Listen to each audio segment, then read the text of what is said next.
দেবে যাওয়া সেতু দিয়ে ঝুঁকি নিয়ে পারাপার হচ্ছে ছোট ছোট যানবাহন। প্রয়োজন পড়ছে কয়েকজনের সাহায্যের। আর সামান্য বৃষ্টি হলেই সেতুটি হয়ে ওঠে যেন মরণ ফাঁদ।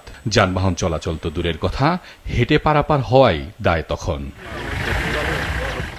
সাম্প্রতিক বন্যায় বান্দরবন সদর উপজেলার কুহালং ইউনিয়নের এই সেতুর নিচের অংশ ভেঙে অনেকটা দেবে যায়। মারাত্মক ঝুঁকিপূর্ণ হওয়ায় বন্ধ রয়েছে বড় যান চলাচল। ঠেলে পারাপার হয় মোটরসাইকেল ও সিএনজি চালিত অটোরিকশা। এতে চরম দুর্ভোগে কুহালং ইউনিয়নের প্রায় ৫,০০০ বাসিন্দা। সবচেয়ে বেশি ভোগান্তি দেখা দিয়েছে উৎপাদিত ফসল ও শাকসবজি জেলা সদরে নেয়ার ক্ষেত্রে। কখনো গাড়ি সিএনজি পড়ে যাচ্ছে, বাচ্চারা প্রতিনিয়ত চলাচলের করতেছে। ঝুঁকিপূর্ণ খুব, মানুষ চলাফেরা করতে খুব কষ্ট পায়। অসুস্থ রোগী থেকে শুরু করে সাধারণ মানুষের যে হেঁটে পারাপার হওয়া, এটা আসলে খুবই কষ্টকর। এবং কি কৃষি পণ্য যারা যাতায়াত করে তাদের জন্য এটা এক কাল হয়ে দাঁড়াইছে। আমরা খুব কষ্টের মধ্যে আছি, আমরা এটার একটা সমাধান চাই। এই ব্রিজটা যদি দ্রুত কাজ করা হয় তাহলে আমাদের জনগণের জন্য ভালো হবে। স্থানীয় সরকার প্রকৌশল অধিদপ্তরের তথ্য মতে এই সেতুটির মতো বান্দরবনে অন্তত 15টি কালভার্ট ও 180 কিলোমিটার কাঁচা পাকা সড়ক বন্যায় ক্ষতিগ্রস্ত হয়েছে। টাকার অঙ্কে সেই ক্ষতির পরিমাণ প্রায় 40 কোটি। দ্রুত সেতুটির নির্মাণ কাজ শুরু হবে বলে জানায় এলজিইডি।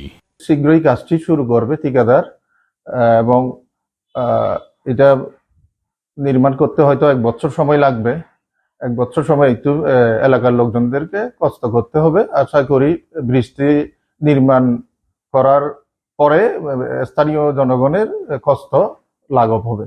এদিকে সড়কের উপর বাঁশের সাঁকো, তা দিয়ে পারাপার হচ্ছে শেরপুরের শ্রীবর্দী উপজেলার সিংগাব্রুনা ইউনিয়নের চান্দাপাড়া এলাকার বাসিন্দারা। পাহাড়ি ঢলে ডেউফা নদীর তীব্র স্রোতে ধসে গেছে চান্দাপাড়ার প্রধান সড়কের বড় অংশ।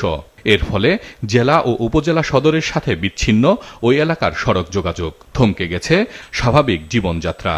ভাঙ্গে গেছে, আমাদের চলাচল খুব সমস্যা হয়ে গেছে।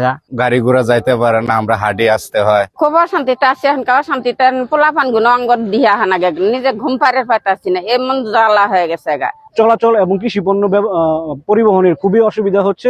সরকারের কাছে দাবি একটাই, এই কাজটা করে দেখ যত দ্রুত সম্ভব। অতি দ্রুতই এই জায়গাটাতে জিও ব্যাগের মাধ্যমে আমরা জরুরি নদীতে প্রতিরক্ষা কাজ বাস্তবায়নের পরিকল্পনা হাতে নিয়েছি। বর্তমানে ঠিকাদার নিয়োগ প্রক্রিয়া চলমান আছে। ঠিকাদার নিয়োগ প্রক্রিয়া সম্পন্ন হলে মাঠ পর্যায়ে কাজ বাস্তবায়ন করা সম্ভব হবে। বড় ধরনের দুর্ঘটনা এড়ানো এবং এলাকাবাসীর দুর্ভোগ লাঘবে দ্রুত সেতু নির্মাণ ও সড়ক সংস্কারের দাবি স্থানীয়দের। হাসান মেহেদী, মাছরাঙা নিউজ ডেস্ক।